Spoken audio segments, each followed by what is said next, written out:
Welcome to Study Blog. Study Blog में आप सभी का स्वागत है। हम सिविक्स को पढ़ रहे हैं, यानी कि नागरिक शास्त्र के टॉपिक्स को पढ़ रहे हैं, जिसके अंदर हमने 8 अध्याय को पहले पढ़ लिया है। इस वीडियो में हम अध्याय 9 को पढ़ेंगे, जिसका नाम है सामाजिक न्याय और हाशियाकरण। बाकी इससे पहले की सभी वीडियोस आपको चैनल के प्लेलिस्ट में मिल जाएगी। यहाँ आई बटन पे भी उनका लिंक मिल जाएगा और नीचे डिस्क्रिप्शन बॉक्स में भी उनका लिंक आपको मिल जाएगा। तो आप उन वीडियोस को जाकर के जरूर देखें। आपकी सीटेट की प्रिपरेशन बहुत अच्छी हो जाएगी। अगर आपको जनरल नॉलेज की तैयारी करनी है तब भी आप इन वीडियोस को देख सकते हैं। अगर आप क्लास 6, 7 या 8 के स्टूडेंट हैं तब भी आपको ये वीडियोस जो हैं ये बहुत ही हेल्प करेंगे आपके सब्जेक्ट्स के लिए, आपके एकेडमिक ईयर के लिए। तो चलिए शुरू करते हैं इस अध्याय को पढ़ना।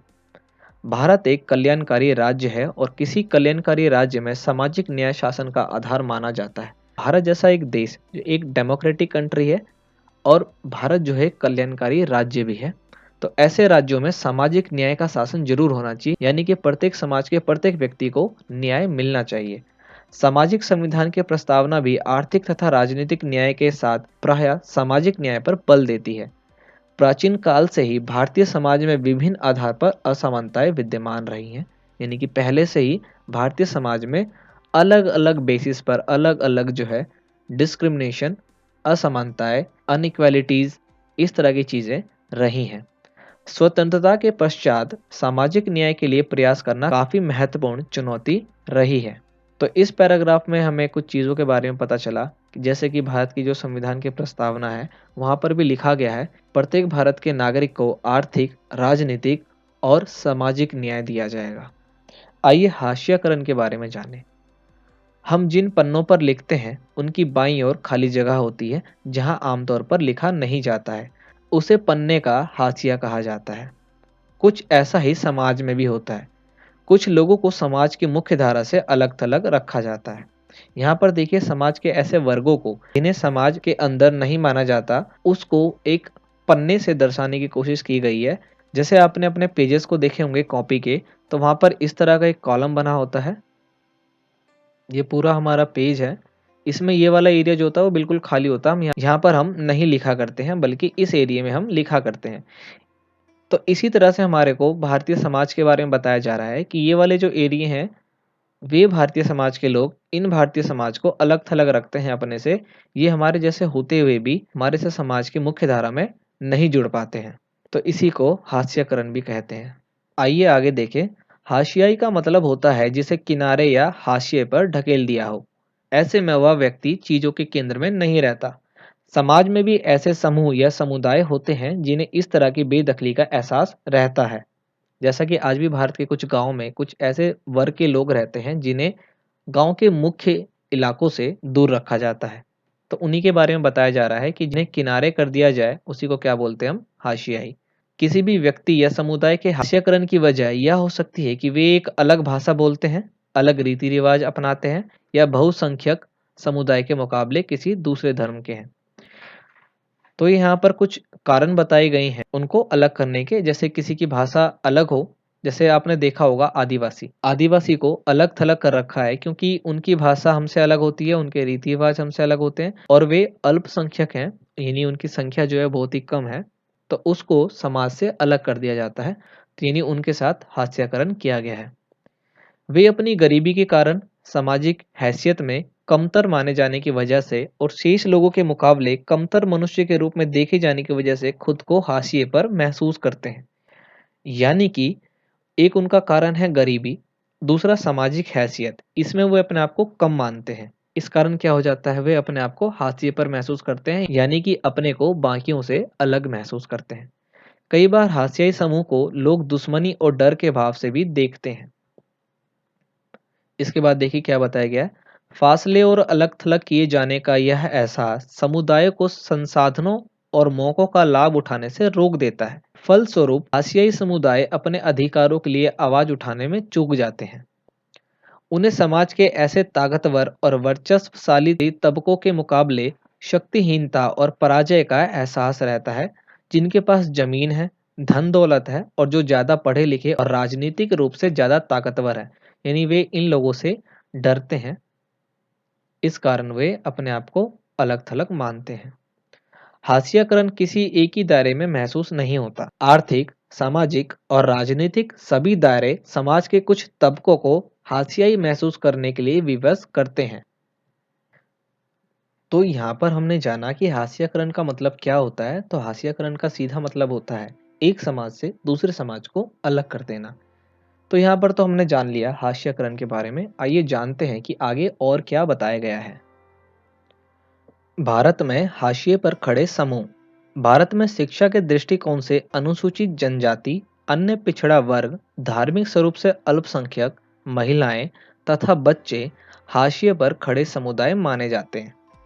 तो भारत में शिक्षा की दृष्टि से जो अनुसूचित जनजातियां हैं, पिछड़े वर्ग के लोग हैं, धार्मिक रूप से अल्पसंख्यक हैं यानी जिनकी संख्या बहुत ही कम है, महिलाएं और बच्चे, ये सभी हाशिए पर खड़े समुदाय माने जाते हैं यानी कि ये बिल्कुल ही किनारे हो चुके हैं।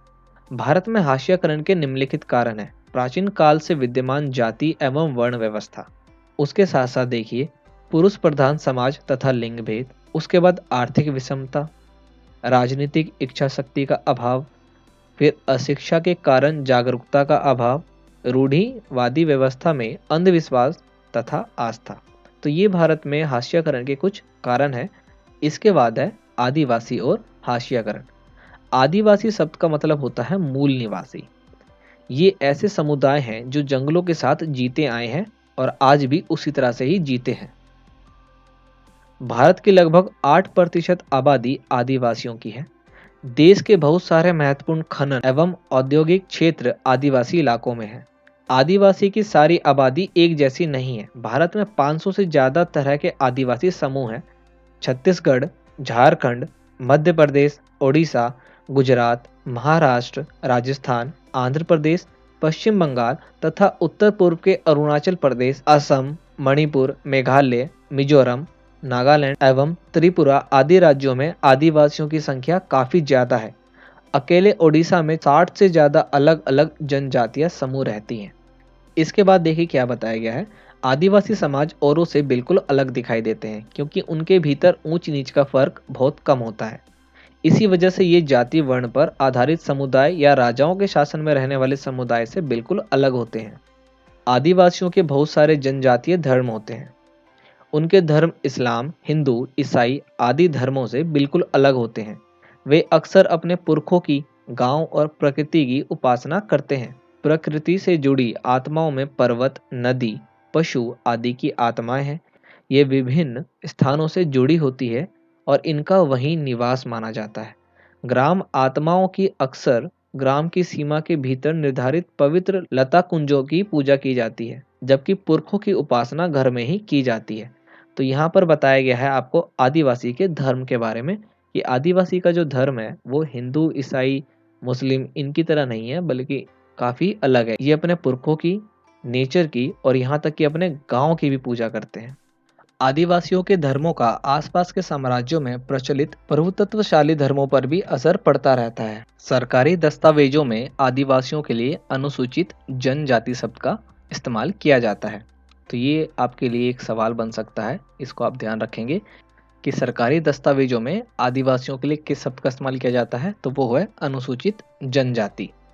19वीं सदी में बहुत सारे आदिवासियों ने ईसाई धर्म अपनाया, जो आधुनिक आदिवासी इतिहास में महत्वपूर्ण धर्म बन गया। आदिवासियों की अपनी भाषाएं रही हैं, उनमें से ज़्यादातर संस्कृत से बिल्कुल अलग और संभवतः उतनी ही पुरानी है। यानी कि संस्कृत से भी अलग है और संस्कृत जितनी ही पुरानी है। इन भाषाओं ने बंगला जैसी मुख्य धारा की भारतीय भाषाओं को गहरे तौर पर प्रभावित किया है। इनमें संथाली बोलने वालों की संख्या सबसे ज़्यादा है। यानी आदिवासियों में सबसे ज़्यादा किस प्रकार की भाषा बोली जाती है, तो संथाली। उनकी अपनी पत्र पत्रिकाएं निकलती हैं। इंटरनेट पर भी उनकी पत्रिकाएं मौजूद हैं। अनुसूचित जनजातियों की समस्याएं औपनिवेशिक काल से निरंतर बढ़ती चली है। समय समय पर कुछ नेताओं ने इसके खिलाफ आवाज भी उठाई है। तत्कालीन समाज में चेकोट करियन जानू का नाम उल्लेखनीय है। जानू आदिवासी गोत्र महासभा की नेता है। केरल में 2001 से भूमिहीन जनजातियों के लिए भूमि के पुनर्वितरण को लेकर एक आंदोलन चल रहा है, जिसे जानू ने अपना नेतृत्व प्रदान किया है। जानू ने विभिन्न राज्यों में जनजातियों के संवैधानिक अधिकारों के उल्लंघन के लिए काफी हद तक संबंधित राज्य सरकारों को ही जिम्मेदार ठहराया है। इसके बाद है अनुसूचित जाति तथा हास्यकरण। अनुसूचित जाति आर्थिक, सामाजिक, राजनीतिक तथा शैक्षणिक रूप से पिछड़े समाज का वह वर्ग है जिसे भारतीय समाज में जन्म पर आधारित सामाजिक वर्गीकरण में सबसे नीचे रखा जाता है। प्राचीन काल से ही इन्हें अछूतों की तरह समझा जाता है तथा काफी हद तक मानवीय अधिकारों से वंचित रखा जाता है। तो ऐसे वर्गों को हम अनुसूचित जाति कहते हैं। वर्ष 2000 की गणना के अनुसार भारतीय जनसंख्या का 16.6% भाग अनुसूचित जातियों का है। तो यहाँ पर बताया गया अनुसूचित जाति और उनके साथ किस प्रकार हास्यकरण किया जा रहा है, यानी कि वो किस प्रकार बाकी समाज से अलग है। तो इसका कहीं ना कहीं एक कारण है जो भारतीय समाज में पहले से चलता आ रहा है, जो कि है वर्ण व्यवस्था या वर्ग व्यवस्था। तो हमने अनुसूचित जनजाति के बारे में पढ़ा, अनुसूचित जाति के बारे में पढ़ा। अब हम अल्पसंख्यक और हास्यकरण के बारे में पढ़ते हैं। तो अल्पसंख्यक शब्द आमतौर पर ऐसे समुदायों के लिए इस्तेमाल किया जाता है जो संख्या की दृष्टि से बाकी आबादी के मुकाबले बहुत कम है। लेकिन यह अवधारणा केवल संख्या के सवाल तक ही सीमित नहीं है। इसमें न केवल सत्ता और संसाधन तक पहुंचने जैसे मुद्दे जुड़े हैं, बल्कि इसके सामाजिक व सांस्कृतिक आयाम भी होते हैं। भारतीय संविधान इस बात को मानता है कि बहुसंख्यक समुदाय की संस्कृति, समाज और सरकार की अभिव्यक्ति को प्रभावित करती है। ऐसी सूरत में छोटा आकार घाटे की बात साबित हो सकती है और संभव है कि छोटे समुदाय हाशिए पर खिसकते चले जाएं, यानी कि वो बहुसंख्यक समुदाय से अलग हो जाएं। ऐसे में अल्पसंख्यक समुदायों को बहुसंख्यक समुदाय के सांस्कृतिक वर्चस्व की आशंका बचाने के लिए सुरक्षात्मक प्रावधानों की जरूरत पड़ती है। ये प्रावधान उन्हें भेदभाव और नुकसान की आशंका से भी बचाते हैं। उसके बाद देखिए क्या बताया गया है इसमें। कुछ खास परिस्थितियों में छोटे समुदाय अपने जीवन, संपत्ति और कुशल क्षेम के बारे में असुरक्षित भी महसूस कर सकते हैं।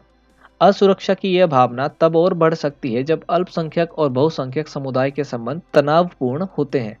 संविधान में इन सुरक्षाओं की व्यवस्था इसलिए की गई है कि हमारा संविधान भारत की सांस्कृतिक विविधता की सुरक्षा तथा समानता व न्याय की स्थापना के प्रति संकल्पबद्ध है। भारत सरकार ने 6 धार्मिक समुदायों को अल्पसंख्यक माना है। तो वे 6 समुदाय कौन कौन से हैं?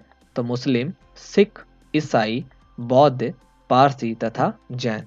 तो ये 6 समुदाय ऐसे हैं जो भारत के अंदर अल्पसंख्यक कहलाते हैं। आइए अब महिलाएं तथा बच्चे ये हास्यकरण का किस प्रकार शिकार हो जाते हैं, इसको भी जानते हैं। इसके बाद है महिलाएं तथा बच्चे एवं हास्यकरण। महिलाएं और बच्चे किस प्रकार समुदाय से अलग हो रहे हैं, आइए इसको भी जानें। भारतीय समाज में महिलाओं की स्थिति प्राचीन काल से ही चिंताजनक रही है। पितृसत्तात्मक समाज में पुत्र प्राप्ति की इच्छा के कारण भ्रूण हत्या समाज के समक्ष हमेशा ही एक ज्वलंत मुद्दा रहा है। जैसा कि आपको पता है कि भारतीय समाज जो है वो एक पुरुष प्रधान समाज है, जहाँ पे पुरुषों की महत्ता ज्यादा है।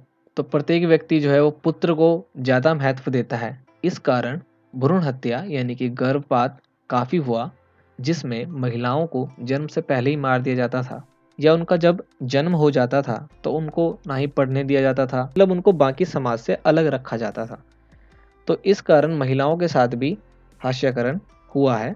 इसके बाद देखिए क्या बताया गया है। इसके अतिरिक्त महिलाओं के साथ बलात्कार, दहेज प्रथा, अत्याचार, हिंसा आदि की घटनाएं उन्हें समाज में हाशिए पर रखने का प्रत्यक्ष प्रमाण है। समाज में बच्चे भी हाशिए पर रखे जाते हैं। हाशिए का मतलब क्या है? अलग करना। इस बात को आप ध्यान रखें। बच्चों के साथ शोषण जैसे बाल मजदूरी, यौनाचार आदि उनके हास्यकरण के प्रमाण हैं। तो यहाँ तक हमने जान लिया हास्यकरण के बारे में और अलग अलग वर्गों को किस प्रकार हास्यकृत किया गया है। इसके बाद है सामाजिक न्याय को प्रोत्साहन। संविधान को लागू करने के लिए राज्य और केंद्र सरकारें जनजातीय आबादी वाले या भारी दलित आबादी वाले इलाकों में विशेष प्रकार की योजनाएं लागू करती है ताकि वे भी बाकी समाज के बराबर आ सके। उदाहरण के लिए कई स्थानों पर दलितों और आदिवासियों को सरकार की ओर से मुफ्त या रियायती दरों पर छात्रावास की सुविधा उपलब्ध कराई गई है ताकि वे शिक्षा संबंधी सुविधाएं हासिल कर सके, जो मुमकिन है कि उनके अपने इलाकों में भी उपलब्ध नहीं हो। कुछ जरूरी सुविधाएं मुहैया कराने के अलावा सरकार कानूनों का भी इस्तेमाल करती है ताकि व्यवस्था में निहित असमानता को खत्म करने के लिए ठोस कदम उठाए जा सके। आरक्षण की व्यवस्था इसी तरह एक महत्वपूर्ण कानून या नीति है। देखते होंगे भारत में रिजर्वेशन है, जैसे कि SC, ST, OBC, शिक्षा संस्थानों और सरकारी नौकरियों में दलितों व आदिवासियों के लिए सीटों के आरक्षण का कानून एक महत्वपूर्ण तर्क पर आधारित है। इसके पीछे समझ यह है कि हमारे जैसे समाज में जहाँ कुछ तबकों को सदियों तक पढ़ने लिखने और नई निपुणताएं हासिल करने के अवसर से वंचित रखा गया है, वहाँ लोकतांत्रिक सरकार को इन तबकों की सहायता के लिए ठोस कदम उठाने चाहिए। इसके बाद है सामाजिक न्याय के संवैधानिक प्रावधान। संविधान में कई सिद्धांत सूत्रबद्ध किए गए हैं जो हमारे समाज और राज्य व्यवस्था को लोकतांत्रिक बनाते हैं। इन सिद्धांतों को मौलिक अधिकारों के जरिए परिभाषित किया गया है। यह हमारे संविधान का एक महत्वपूर्ण हिस्सा है। ये अधिकतर भारतीयों को समान रूप से उपलब्ध होते हैं। जहां तक बात हाशियाई तबकों की है, उन्होंने इन अधिकारों को दो तरह इस्तेमाल किया है। पहला, अपने मौलिक अधिकार पर जोर देकर उन्होंने सरकार को अपने साथ हुए अन्याय पर ध्यान देने के लिए कहा, और दूसरा, उन्होंने इस बात के लिए दबाव डाला कि सरकार इन्हें लागू करे। कई बार हाशियाई तबकों के संघर्ष की वजह से ही सरकार को नए कानून बनाने पड़ते हैं। संविधान के अनुच्छेद 17 के अनुसार छुआछूत का उन्मूलन किया जा चुका है। यानी कि संविधान का आर्टिकल 17 क्या कहता है, इस देश में किसी भी व्यक्ति के साथ छुआछूत या इस तरह की भावना नहीं दिखाई जाएगी। इसका मतलब यह है कि अब कोई भी व्यक्ति दलित को पढ़ने, मंदिर में जाने और सार्वजनिक सुविधाओं का इस्तेमाल करने से नहीं रोक सकता। अगर वो ऐसा करता है तो ये उसके मौलिक अधिकार का उल्लंघन होगा, जिसके लिए वो सीधा सुप्रीम कोर्ट जा सकता है। इसका मतलब यह भी है कि छुआछूत गलत है और लोकतांत्रिक सरकार इस तरह के आचरण को बर्दाश्त नहीं करेगी। इस तरह अब यह एक दंडनीय अपराध है। संविधान में ऐसे और भी दूसरे अनुच्छेद है जो छुआछूत के खिलाफ है। उदाहरण के लिए संविधान के अनुच्छेद 15 में कहा गया है कि भारत के किसी भी नागरिक के साथ धर्म, नस्ल, जाति, लिंग या जन्म स्थान के आधार पर भेदभाव नहीं किया जाएगा। समानता के अधिकार का हनन होने पर दलित इस प्रावधान का सहारा लेते हैं और वे सीधा सुप्रीम कोर्ट जा सकते हैं। इसके बाद देखिए क्या बताया गया है। यदि दलितों को लगता है कि कोई व्यक्ति या समुदाय या सरकार उसके साथ सही बर्ताव नहीं कर रही है, तो वे मौलिक अधिकार का सहारा ले सकते हैं। उन्होंने बार बार भारत सरकार का ध्यान संविधान की ओर आकर्षित कराया भी है और इस बात पर जोर दिया है कि सरकार संविधान का पालन करे और उन्हें न्याय प्रदान करे। मुसलमानों तथा अन्य अल्पसंख्यक समुदायों ने भी संविधान में दिए गए मौलिक अधिकारों का सहारा लिया है। उन्होंने धर्म और सांस्कृतिक व शैक्षणिक अधिकारों की स्वतंत्रता के अधिकार पर जोर दिया है। मुसलमानों के सामाजिक, आर्थिक एवं शैक्षणिक स्तर की जांच के लिए वर्ष 2005 में दिल्ली उच्च न्यायालय के पूर्व मुख्य न्यायाधीश राजेंद्र सच्चर की अध्यक्षता में एक समिति का गठन किया गया। जहां तक सांस्कृतिक और शैक्षणिक अधिकारों का प्रश्न है, मुसलमान और पारसी आदि सांस्कृतिक धार्मिक समूहों को अपने संस्कृति की सुरक्षा का अधिकार मिला हुआ है। इस तरह विभिन्न प्रकार के सांस्कृतिक अधिकारों की व्यवस्था करके संविधान ने ऐसे समूहों को सांस्कृतिक न्याय देने का प्रयास किया। इसका उद्देश्य यह है कि इन समूहों की संस्कृति पर न तो बहुसंख्यक समुदाय की संस्कृति का वर्चस्व हो और न ही वह नष्ट हो। संविधान में राष्ट्रीय अनुसूचित जाति आयोग, राष्ट्रीय अनुसूचित जनजाति आयोग तथा भाषाई अल्पसंख्यकों के लिए विशेष अधिकारियों की नियुक्ति का भी प्रावधान किया गया है। अब आइए हम पढ़ते हैं सामाजिक न्याय के सरकारी प्रयास। हाशियाई समुदायों को भेदभाव और शोषण से बचाने के लिए नीतियों के अलावा हमारे देश में कई कानून भी बनाए गए हैं। आइए इन कानूनों के बारे में जानें। अनुसूचित जाति एवं अनुसूचित जनजाति अधिनियम 1989 1989। यह कानून 1989 में दलितों तथा अन्य समुदायों की मांग के जवाब में बनाया गया। उस समय सरकार पर इस बात के लिए भारी दबाव पड़ रहा था कि वह दलितों और आदिवासियों के साथ रोजमर्रा में होने वाले दुर्व्यवहार और अपमान पर रोक लगाने के लिए कोई ठोस कार्रवाई करे। इस कानून में अपराधों की एक बहुत लंबी सूची दी गई है। इनमें से कई अपराध तो इतने भयानक है कि उनके बारे में सोचकर ही दिल दहल जाता है। इस कानून में न केवल भयानक अपराधों का उल्लेख किया गया है, बल्कि यह कानून इस बात की ओर भी इशारा करता है कि साधारण इंसान भी कितने जघन्य कृत्य कर सकता है। इस प्रकार इस तरह के कानून हमारे सोचने और काम करने के तरीकों को प्रभावित करते हैं और दोषियों को सजा भी देते हैं। इस कानून में कई स्तर के अपराधों के बीच फर्क किया गया है। पहला, इसमें शारीरिक रूप से खौफनाक और नैतिक रूप से निंदनीय अपमान के स्वरूपों की सूचना दी गई है। इसका मकसद ऐसे लोगों को सजा दिलाना है जो निम्न है: अनुसूचित जाति तथा अनुसूचित जनजाति के किसी व्यक्ति को कोई अखाद्य अथवा गंदा पदार्थ पीने या खाने के लिए विवश करते हैं, और अनुसूचित जाति या अनुसूचित जनजाति के किसी व्यक्ति को नंगा करते हैं या उसे नंगा घुमाते हैं या उसके चेहरे पर रंग लगाते हैं या कोई और ऐसा कृत्य करते हैं जो मानवीय प्रतिष्ठा के अनुरूप नहीं है। इनमें ऐसे कृत्यों की सूची भी है जिनके जरिए दलितों और आदिवासियों को उनके साधारण संसाधनों से वंचित किया जाता है या उन्हें गुलामों की तरह काम करवाया जाता है। तो ये कुछ कानून बनाए गए हैं केवल अनुसूचित जाति और जनजातियों के लिए। फलस्वरूप इस कानून में प्रावधान किया गया है कि अगर कोई भी व्यक्ति अनुसूचित जाति या अनुसूचित जनजाति के किसी व्यक्ति के नाम पर आवंटित की गई या उसके स्वामित्व वाली जमीन पर कब्जा करता है या खेती करता है या उसे अपने नाम पर स्थानांतरित करवा लेता है तो उसे सजा दी जाएगी। तो ये सभी जो नियम और कानून बनाए गए हैं ये अनुसूचित जाति एवं जनजातियों के लिए बनाए गए हैं, जो कि 1989 में बनाए गए थे, जिसका नाम है अनुसूचित जाति एवं अनुसूचित जनजाति अधिनियम 1989। तो हमने इस चैप्टर में जाना सामाजिक न्याय और हाशियाकरण के बारे में। अगर आपको ये वीडियो अच्छी लगी है तो वीडियो को लाइक करें, ज़्यादा से ज़्यादा शेयर करें ताकि सभी बच्चों को इसका लाभ मिल सके। चैनल पर अगर आप नए आए हैं तो चैनल को सब्सक्राइब करना बिल्कुल भी ना भूलें। सब्सक्राइब करके बेल आइकन को जरूर ऑन करें ताकि आने वाली वीडियोस की नोटिफिकेशन आपको टाइम पर मिल सके। मिलते हैं नेक्स्ट वीडियो में नए टॉपिक के साथ, तब तक के लिए जय हिंद।